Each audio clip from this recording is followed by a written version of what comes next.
Bek lokali vam donose video vijesti. Dobar dan i dobrodošli u video vijesti. Moje ime je Antonio i ja sam vaš današnji prezenter. Dana 16. siječnja išli smo u kino gledati sinkronizirani film Sonic Super Jež 3. Odgajatelji su nas odveli kako bi pogledali novu avanturu omiljenog super brzog plavog ježa. Brzina, akcija i emocije su strujale kroz cijeli film.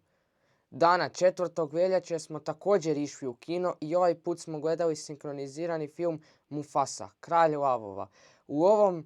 U ovom dugo očekivanom hitu priča se vraća u prošlost, prikazujući Mufasin život.